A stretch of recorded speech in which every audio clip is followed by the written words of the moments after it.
Galaw-galaw pa ang paa mga kabokals. Ayan, ganyan po matulog si Beauty mga kabokals. Ang labas dila at nakatihaya. Nagising. Inat-inat lang. Ano ko?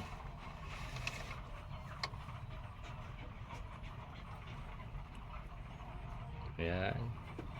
Hayaan na natin siya matulog mga kabokals. Yan po si Beauty. Hindi ka natutulog, ha? Hindi ka natutulog, ha?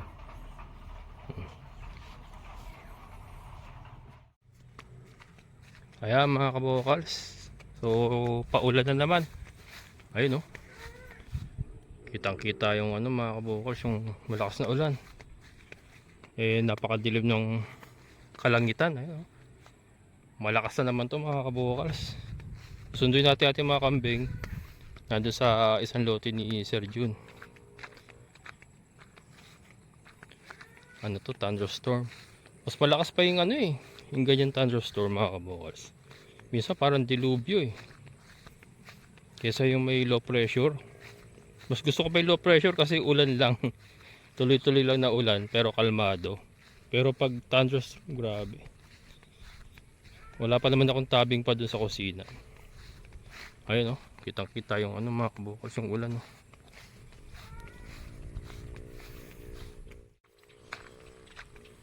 Yan, so ano, ang kalsada natin dito ay sa ngayon tuyo kasi umaraw kanina Pero yan, pag ulan yan, mamaya putik na naman. Yan. So di ko tumangko kay Sir Andrew. Hindi kinakaulam kahapon, sarap chicken barbecue mga kabokals.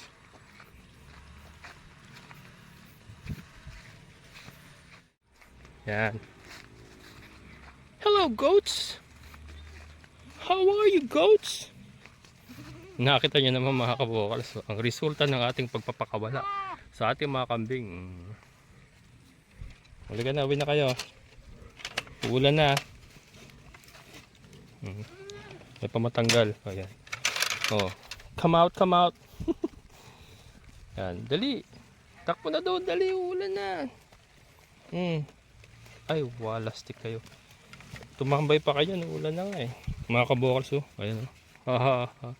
Ang linis na. Sabi sa inyo mga isang linggo pa, pudpud na yan. Yung pati mga baging-baging sa gilid, dating kapal, di ba?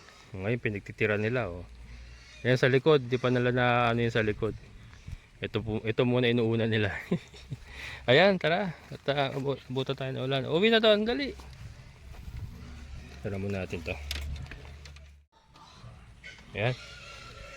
Nag-iiyakan yung mga baboy niya, Sir Andrew. Laki na siya, no? Halika na, dali. Dito na, dali. Magsusunod kayo sa pogi, dali. Me. Me. Me. Me. Me. Me. Me. Me. Me. Me. Me. Me. Me. Me. Me. Me. Me. Yan, susunod yung mga kabokals. Me. Me. Me. Me. Me. Me. Me. Me. Me. Me. Me. Me. Me. Dapat talaga may tali yung isang alpha, yung pinakamatanda. Me. Me. Me. Me. Me. Me. Me. Me. Me. Me. Me. Me. Isa lang kasi sumunod niya, magsusunuran lahat yan. Ayan, Me. Me. Ayan sila. Me. Dali. Wala na, dali. Nakinan siya di Tisay. Dali. Dito na, dito.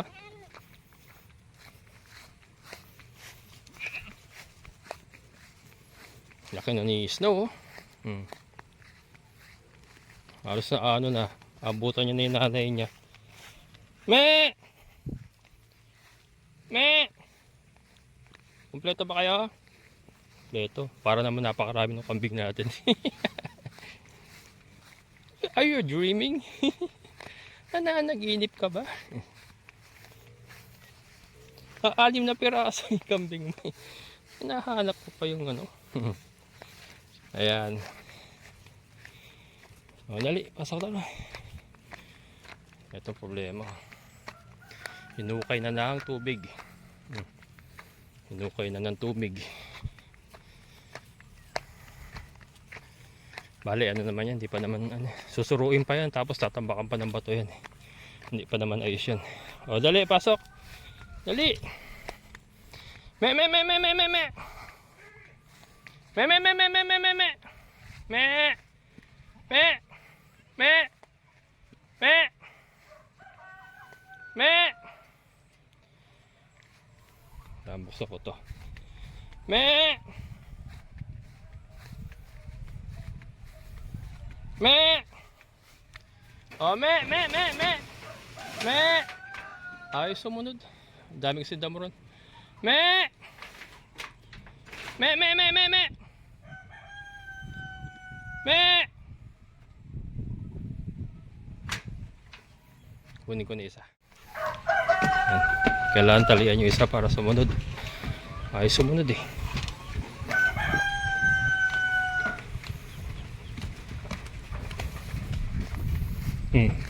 Lumayo na. Me! Me! Me! Me! Me! Me! Huli ka na. Dito na. Dali. Me! Me! Me! Me! Me! Me! Hindi na pala kailangan talian. Ah. Me! Me! Me! Me! Me! Me! Me! Dali na. Dali. Pasok na. Me! Yan.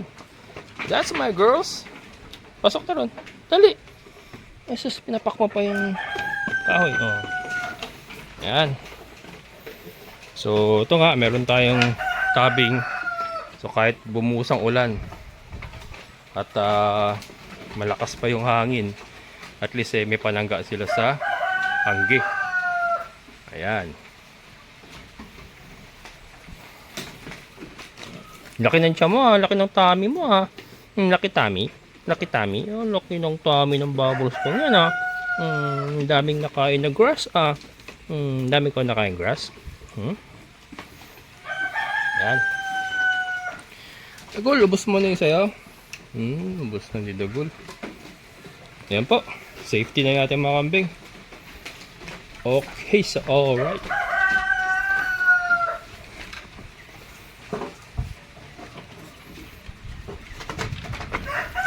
Let's close the open. Yun, sasara ko muna pala ito. Baka makalimutan ko itong gate. Yan. Parang hindi naman bubuhos dito. Sana wag na bubuhos dito. Nawala na oh. Nag-clear na rin oh. Doon kanina yung ulan eh oh. Nag-clear na, naubos na. Yan. Ayan, buti hindi umulan mga kabokals pero maambon. So yan, ito update naman po sa ating mga manok. Ayan, ito yung ating Rhode Island Rooster na breeder. Partner po nitong mga Deca Brown hens natin. Ayan. And umaarangkada na po yung ating 3-way cross breeding. Ayan. Kaya lang humintong mangitlog. Nangingitlog na sila eh. Kaya lang 3 araw na po kung walang nakakuha. So, kumakasta naman to. Sumasampa naman, nakikita ko yung ating rooster. So, hayaan lang muna natin sila dyan. Ito, inaayos ko nga mga kabokals yung, yung ating mga breeding fly pen. Inusog ko ng konti dito sa loob. Kasi, yung tubig mga kabokals, inaabot sila doon. Ayan, ito na iusog ko na. Nagpanibago tayong support. Inusog ko na yan. Dati-dati ang ganda niyan. Ayan pa yung mark niya. Ayan. Hindi siya galing.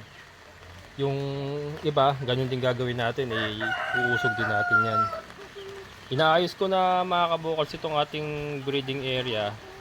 Ito po kasi ang plano natin. Yan, magpo-full blast na po ako sa breeding natin ng Deca Brown Cross Rhode Island.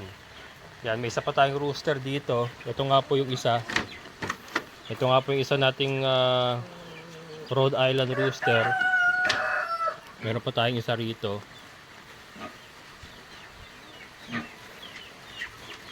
Dito yung isa natin. Ayan, ayan po yung isa natin na Rhode Island rooster. Gagamitin na po natin lahat yan. Yung dalawa na yan, lahat. Dadalawa lang. Gagamitin natin silang dalawa. Nag-e-egg mga kabokals eh. Kahit ito, kasi kakapurga ko lang. Pero to nag-e-egg sila. Ito yung egg nila for today. Yan, sa kanila galing yan. Ayan. And then doon sa mga naka-battery cage, may nag-e-egg na rin uli. Kahit nakadarak sa mais lang sila, may mga nag-e-egg. So kukunin ko po yung mga nag-e-egg na yon, ilalagay natin dito. Ipo-pull out natin yung ating mga kabir muna. Itong dalawang kabirhen. Ipo-pull out muna natin yan dyan. And then gagamitin ko itong itong fly pin na ito para sa another batch ng Deca Brown. Iayusin ko yan, iusog ko rin kasi ayan tumutulo, ayan basa yung loob, so iusog ko rito. Adjust natin yan. Itong fly pen, itong mga scratch pen, lagay natin doon sa may tabi ng kubo. Bububungan ko na lang ng plywood siguro. Ayan. Ito, yung ating breeding ng Rhode Island saka White Leghorn, tuloy po yan. Ito mga kabukas, meron na ako materyales. Ito po ay, na yan? Crossbreed na po yan ng Rhode Island White Leghorn. Yan, isa rin po yan sa gagamitin ko pang breed sa mga Deca Brown natin. Ito ang nakikita kong magandang resulta mga kabokals pag ito ibinangga natin sa mga Deca Brown. Kasi yan White Leghorn Rhode Island yan yung rooster na yan. So nakikita ko, nararamdaman ko mga kabokals, I can feel it. Maganda po ang kalalabasan pag ibinangga natin siya sa mga Deca Brown. Kasi cross siya ng White Leghorn at saka ng Rhode Island. Ayan. Susunod na po yan mga kabokals. Susunod po yan. Pero ito ipo-pull out natin para magamit natin ito. So magkakaroon po tayo ng dalawang batch na Rhode Island hens. Deca Brown hens. 6. Bali 12 yung ating magiging hens. Ayun mga kabokals, i-announce ko na magbebenta na po ako ng fertile eggs. Yan, fertile eggs. And then pagka hindi po nabili, kasi may lang po yan may shelf life lang po yan. Alamin ko pa kung 5 days ba or 6 days. Kasi hindi naman natin pwedeng i-ref, wala naman tayo ref dito. 5 or 6 days lang yata pagka room temperature. Kailangan maisa lang na sa incubator. So, ang mangyari po niyan, tatanggap po tayo siguro ng pre-order. Ayan, kunyari may order sa atin. O kabokals, order ako ng 2 tray na fertile eggs ng Deca Brown Rhode Island mo. So yung mapoproduce natin, kumbaga meron na tayong pre-order, yung order niya ipoproduce pa lang nila. Ayan, para hindi po magtagal yung itlog. Para ultimano, pagka naka-2 tray na tayo, let's say umitlog sila, kasi nagaano sila mga kabokals, minsan nagaano sila umiitlog sila lahat 6 din yung itlog na nakukuha natin Let's say na lang, 4 na lang sa isang araw. So 2 batch po ang ginagamit natin. So meron tayong 8 itlog sa isang araw. So mabilis po nating mapupuno yung 2 tray. Or pa pwedeng isang tray muna, isang tray muna, tapos pick up kagad, ayan, para maisa lang kagad sa incubator. Pero not sure mga kabokals, alamin ko pa kung gaano talaga katagal yung maximum na pwedeng itagal ng itlog sa room temperature, yung fertile eggs sa room temperature. Alam ko kaya pang tumagal ng higit pa sa 6 na araw Yun yung pagkakaalam ko Kasi nasubukan ko na magsalang mga kabokals ng 10 days. room temperature lang, napipisa pa naman eh. So yun. Pero ano, i-research po natin yan. Tingnan natin. Doon sa mga nakakaalam po, pa-comments na lang po kung gaano ba katagal ang maximum na pwede nating i-imbak ang fertile egg sa room temperature. Yan, yung maximum days po na po pwede. Ayan mga kabokals ha. Pero ano, hindi pa tayo arangkada. I-announce ko po kung kailan po ako tatanggap ng pre-order. Kasi isi-set up pa natin yan. Ito kakapurga ko lang. Kinondisyon ko na nga. Itong rooster natin, ipupurgahin ko pa. Hindi pa napurga yan. So magpupurgahan pa tayo. Magpupurgahan. Yung nasa battery cage naman, na purga na yon, na bacterial flushing na yon. So okay na yon. Pipili na lang po tayo doon ng mga nag-e-egg. Let's say sa isang, mamaya ipapaliwanag ko. Pero ayan po ang mga kabokals ha. Ina-announce ko na po, magbebenta na po tayo ng fertile eggs ng DeKalb Brown Rhode Island. Pero hindi pa muna ako tatanggap ha ng pre-order. Hintayin nyo po yung aking go signal. Go signal. I-announce ko naman po kung ready na po ako. Kumbaga parang ano yan eh, parang restaurant yan mga kabokals. Hindi pa tayo ready, pero ano na, malapit na tayo mag-open kumbaga. Ayan, so ito, ipakita ko sa inyo para ma-explain ko sa inyo yung gagawin ko dito sa mga naka-battery cage. Ayan, pasensya na magulo pa mga kabokals. Ayan na, medyo lumalakas na ulan. Ang lalaki na ng ating mga langaw busters mga kabokals oh. Hindi na sila ducklings. Pato na talaga. Yung mga pato na oh, malapit ka na maturbo. Yeah. Ito sinasabi ko. Ayan. Kanina may nakuha na ako, dalawa. So ang mangyayari niya, kunyari ito nakatapat sa kanila. Kilitas, ano natin niya kung sino yung umuupo. Mayroong umuupo diyan eh. Mapapaya pa ako. Hindi, kailangan ano, kilatisin natin kung sino yung umuupo sa kanila. Para malaman natin kung sino talaga yung breeding. Pero ito, kita sa mukha niya oh. Mas pula yung mukha mga kabokals. Isa po yung sa titignan natin yung pagkapula ng mukha. Pero definitely, isa po sa kanila ng itlog. So, ganun po gagawin natin ng pagpipili. Titignan natin kung sino yung nangingitlog. And then, pipiliin natin kung sino yung umuupo. Ito, meron mga umuupo rito mga kabokals eh. Ayan, basta meron dyan. May makakuha tayo dyan mga kabokals. Ayan oh mga kabokals. Oh. Can you see it? Ayan oh. So ito, candidate na to. Pero kailangan ko muna makita yung itlog niya. Pero ito, naupo. Yan, yung po yung senyalis na hinihintay natin, yung ano, yung mga umuupo na ganyan. Yan po yung ipo-pull out natin.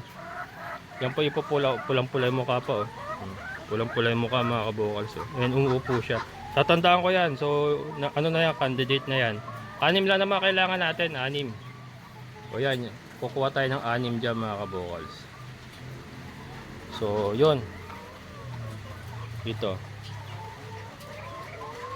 Kasi yan, nakadarak sa mais lang yung mga kabokals. Walang layers yan. Walang layer fish yan. Pero nangingitlog sila. Ibig sabihin, fertile talaga yung, ano, talagang ready to breed sila. Kasi nangingitlog sila. Palagay ko ito talaga mga kabokals. Kasi maputla ito yo, maputla. Pero ito pulang-pula yung palong. Palagay ko yan, ito. Sa kanya galing ito. Yan. So ibig sabihin mga kabokals, yun nga, ready to breed kasi wala silang layer feeds. Pero nangingitlog. At saka yun nga, yung mga umuupo, yun ang kukunin natin. So yan po ang game plan mga kabokals. So hindi na tayo muna magko-concentrate sa mga table eggs. More on ano tayo ngayon, fertile eggs production. And then pagka hindi nabili, kunyari 7 days, 6 days na hindi pa nabibili, idediretso na natin sa incubator yan. And then magbebenta rin po ako ng sisiw, yung 1 day to 3 days old. Benta kaagad yun mga kabokals. Alamin ko pa yung presyo mga kabokals, pero definitely mura lang yun. Parang ano lang yun, kayang-kaya yun, affordable yun. 1 day to 3 days old, yun ang gagawin natin bentahan. Yun nga lang, ang downside ng mga kabokals, hindi ungendered pa yun ha, ungendered pa. Hindi natin sigurado kung puro babae yun. Yun lang po ang downside doon. Ayan. So, yun. Kaya mga kabokals, yun po ang aking plano sa ating mga Deca Brown. Kaya nga ito, pinurga natin sila, in-antibacterial natin sila, or bacterial flushing, para may condition din sila. May condition sila. Yung nandoon, ano yun, na antibiotic din yung mga kabokals. Binacterial flushing din po natin yung mga yun. And then, napurga din sila. So, yan, condition po lahat yan. And, ayan, breeding tayo mga kabokals. Pero yung table eggs natin, pag ready na uli sila mag-produce ng table eggs, yung mga matitira dito, diretso pa rin sila sa production ng table eggs, syempre. Kasi wala naman po silang gagawin. 6 lang yung kukunin ko sa kanila dito. So the rest, tutuloy po sa table egg production. Ayan. So ayan mga kabokals sa mga plano. So maraming salamat po. Update ko na lang po kayo. Hindi pa po tayo tatanggap ng pre-order. Hintayin nyo po yung aking announcement. Pero malapit na po yan. Pinakamatagal na po siguro yung next month, July. Ayan. Maraming salamat sa lahat po ng mga solid kabokals at mga silent viewers. Maraming salamat. Siyempre, shoutout po sa ating kaibigan ng Sir Boyet. Sir, thank you so much. So, hanggang dito na lang. Amazing na buhay. Bye-bye.